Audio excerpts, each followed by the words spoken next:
Täjikistanyň ýokary okuw jaýlaryna okumak isleýän türkmensanly studentleriň ýüzlerçesi ýurtdan goýberlmeýär. Awgust aýynyň ahirinden bäri Türkmenistanyň gümrük gullugy Duşanbäniň we beýleki täjik şäherleriniň ýokary okuw jaýlaryna okuwa giren türkmen ýaşlarynyň serhetden geçmegine ruhsat bermeýär. Meniň oglanjygym şu ýyl Täjikistanyň medisina universitetine okuwa girdi. Ol ençeme gezek soňky sapar Özbekistanyň territoriýasy arkaly Täjikistana gitmäge synanşdy. Ýöne türkmen gümrükçileri onuň Duşanbä gitjegini aňyp, ony derli idine uğradýarlar. Onuň ähli resmi namalary bar, hatda $100 özbek wizasyny hem aldy. Emma gümrükdäki barlyg nokadynda jymy başga islenlik döwleti saýlap gidip bilersiň. Ýöne Täjikistana goýberilmeýärsiňiz diýip aýdýarlar diýip Telegram telsimi arkaly Azatlyk radiosynyň täjik gullugy bilen habarlaşan türkmensanly Raýat Gürrüň berdi. Onuň sözlerine görä Täjikistanyň ýokary okuw jaýlarynda okuyan türkmen studentleri üçin serhet indi 28 awgustdan bäri ýapyk bolmagynda galýar. Türkmenistanyň häkimetleri 1000 çemesi studentin Täjikistanda okumaga gitmegine ruhsat bermedi diýip söhbetdeşimiz aýtdy. Käbir studentler gümrük gullugynyň işärlerinden näme sebäpden özleriniň Täjikistana gitmegine ruhsat berilmeýändigini soradylar. Gümrük gullugynyň işärleri olary prezident Berdimuhammedowdan soraň diýip jogap berdiler diýip ol sözüniň üstüni ýetirdi. Öz adynyň efirde atlandyrylmasydygyny soran söhbetdeşimiz jygysynyň mektebi tamamlanandan soň ýokary bilimini dowam etdirmek üçin özüniň kynlyk bilen pul ýygnandygyny hem nagtady.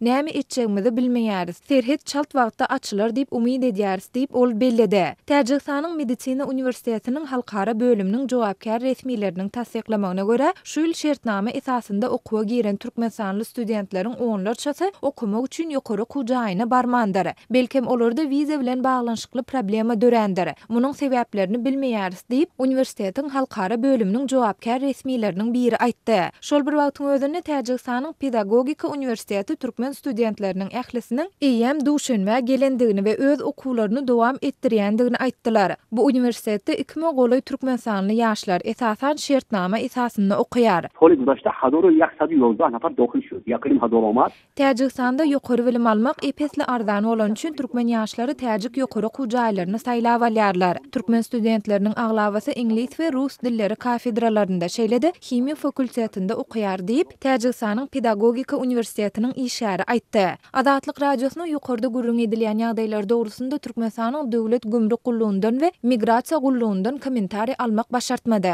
Bu barada agdalýan gulluklaryň resmi web saýtlarynda hem häzirlikçe hiç bir maglumat ýok. Ýöne belläp geçsek türkmensanly studentleriň Täjikistana goýberilmeýändigi baradaky maglumatlar Aşgabatdaky Täjik elçihanasynyň konsulluk bölüminiň öňünde ogly üçin wiza nowatyna garaşan bir denan maşgalanyň huşuny ýitirenden soň onuň hastahana ekidilendigi we ýolda aradan çykanda barada peýda bolan habarlaryň ýygyanyna gawat geldi. 21 awgustda bolanda aýdylýan bu waka barada Azatlyk radiosy wakanyň şaýatlaryny hem de redaksiýa gowşan video ýazyga salgylanyp 29 awgustda habar berdi.